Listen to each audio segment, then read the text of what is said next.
नमस्कार। आज हम एक बड़ी इंटरेस्टिंग तमिल फिल्म पे बात करने वाले हैं। हाँ परांथुपो। हाँ। ये फिल्म ना इसने एक अजीब सी कहानी बनाई है। अजीब सी कैसे? मतलब सिनेमा घरों में तो बिल्कुल नहीं चली, लगभग गायब ही रही।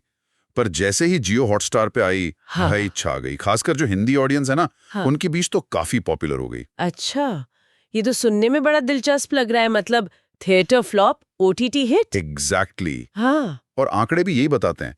देखो, सिर्फ एक हफ्ता, 4 से 10 अगस्त 2025 वाला, हाँ। उसमें इसे 2.2 मिलियन, मतलब करीब 22 लाख बार देखा गया। अरे वाह, 22 लाख। हाँ, और ये उस हफ्ते ओटीटी पर सबसे ज्यादा देखी जाने वाली साउथ इंडियन फिल्म बन गई। आईएमडीबी रेटिंग भी देखो 7.9 है। 7.9 तो काफी अच्छी रेटिंग है। बिल्कुल। तो सवाल ये उठता है कि भाई, जो बात थिएटर में नहीं जमी, वो घर बैठे लोगों को इतनी क्यों भा गई? क्या था इसमें ऐसा? सही बात है। चलो इसी को थोड़ा खोलते हैं। तो फिल्म का नाम परांथु पो, मतलब आपने बताया उड़ जाओ। हाँ, उड़ जाओ। और ये एक रोड म्यूजिकल कॉमेडी है। हाँ राम ने लिखी, डायरेक्ट की और को प्रोड्यूस भी की। जी। रिलीज डेट्स भी थी 4 जुलाई थिएटर, हाँ। और फिर 1 अगस्त को जियो हॉटस्टार पे। ओके, तो कहानी क्या है इसकी? कौन है मेन कैरेक्टर्स? कहानी का सेंटर पॉइंट है एक 8 साल का बच्चा अंबु। मिथुल रियान ने प्ले किया है। अच्छा, बच्चा ही हीरो। हाँ, और वो भी कैसा बच्चा? शहर में पला बड़ा, भयंकर शरारती, जिद्दी टाइप का। मतलब 1 मिनट शांत नहीं बैठता। टिपिकल आजकल के बच्चे। हाँ, कुछ वैसा ही। और उसके पेरेंट्स हैं गोकुल, शिवा ने प्ले किया है, और माँ अंजलि, ग्रेस एंटनी। ओके। ये एक टिपिकल मिडिल क्लास कपल है। वही रोज की भाग दौड़, ईएमआई का बोझ, बच्चे को अच्छी लाइफ देने का स्ट्रगल, ये सब चल रहा है उनकी लाइफ में। समझ गई। इसमें और भी एक्टर्स हैं? हाँ, विजय यसुदास है, अजू वर्गीज भी हैं। और सबसे अच्छी बात जो मुझे लगी, क्या? कि ओरिजिनली तमिल फिल्म होते हुए भी हिंदी, मलयालम, तेलुगु, कन्नड़ सब में डब होकर आई। इससे शायद इसकी रीच पड़ गई शायद। हाँ, ये तो बहुत बड़ा फैक्टर होता है आजकल ओटीटी पर।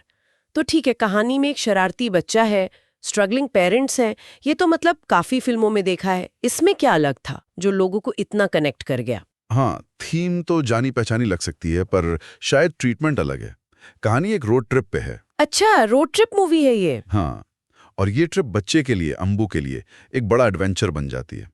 अब इस सफर में उसकी हरकतें, उसका भोलापन, कभी सच कभी झूठ, और एक सूरजमुखी का फूल है, वो भी कहानी में काफी इंपॉर्टेंट है। सूरजमुखी का फूल। इंटरेस्टिंग। हाँ, तो ये सब चीजें कहानी में कई इमोशनल मोड़ लाती हैं।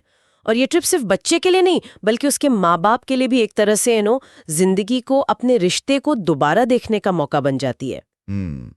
तो मतलब ये एक फैमिली जर्नी है, सिर्फ फिजिकल नहीं, इमोशनल भी। बिल्कुल। शायद ये जो रोजमर्रा की लाइफ का स्ट्रेस है, और फिर उससे निकलकर एक सफर के जरिए खुद को, रिश्तों को समझना, ये बात लोगों को कहीं ना कहीं अपनी कहानी लगी। हाँ, ये हो सकता है। अच्छा, अब परफॉर्मेंस की बात करें तो थिएटर में तो आपने बताया फ्लॉप रही। कलेक्शन कितना था? बहुत ही कम, सिर्फ करीब 7.32 करोड़। आजकल के हिसाब से तो कुछ भी नहीं है ये। बिल्कुल।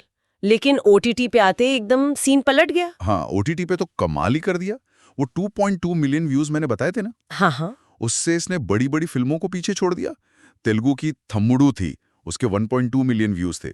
तमिल की ही 3 BHK सिद्धार्थ की, उसके 1.7 मिलियन थे। मलयालम की नादिकर काफी चर्चित थी, उसको भी पीछे छोड़ा। अरे बाप रे, मतलब सिर्फ साउथ में ही नहीं? नहीं नहीं, और मैक्स मीडिया की रिपोर्ट है, उस हफ्ते ये इंडिया में ओवरऑल स्ट्रीमिंग में सिर्फ अक्षय कुमार के हाउसफुल 5 से पीछे थी, दूसरे नंबर पर। क्या बात करें, हाउसफुल 5 के बाद? हाँ, पृथ्वीराज सुकुमारन की सरजमीन आई थी, उसके 1.4 मिलियन व्यूज थे, वो भी पीछे रह गई। ये तो सच में चौंकाने वाली बात है। एक छोटे बजट की रीजनल फिल्म और इतनी बड़ी हिंदी फिल्मों को टक्कर। वही तो। इससे पता चलता है कि कहानी में दम था, और उसने भाषा की दीवारें बिल्कुल तोड़ दी। वो 7.9 की IMDb रेटिंग भी यही कहानी कहती है। कंटेंट कनेक्ट कर गया।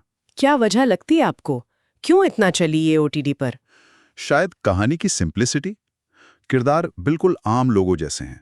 वो इमोशनल उतार चढ़ाव जिनसे हम सब गुजरते हैं, उनसे लोग जुड़ पाए आसानी से। हम्म।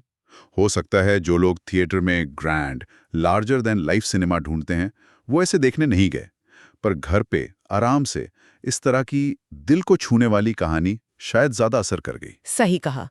तो कुल मिलाकर परांथुपो एक परफेक्ट केस स्टडी है कि कैसे कंटेंट की असली ताकत प्लेटफॉर्म बदलने से खत्म नहीं होती, बल्कि शायद और निखर कर आती है। हाँ, थिएटर में भले ना चलियो, पर ओटीटी पर ये जो जबरदस्त कामयाबी मिली है, ये सोचने पर मजबूर करती है। बिल्कुल, ये दिखाता है कि सक्सेस का मतलब सिर्फ बॉक्स ऑफिस कलेक्शन नहीं होता। ओटीटी ने फिल्मों को एक तरह से सेकंड लाइफ दी है। और दर्शकों को भी अपनी पसंद की कहानियां ढूंढने का एक नया आसान रास्ता दिया है। सही बात। तो इसी नोट पर आज की ये बातचीत खत्म करते हैं, लेकिन एक सवाल छोड़ जाते हैं सोचने के लिए। हाँ, पूछिए। परांथुपो जैसी फिल्मों की ओटीटी पर ये जो इतनी बड़ी सक्सेस है, क्या ये इशारा कर रही है कि दर्शकों की पसंद बदल रही है?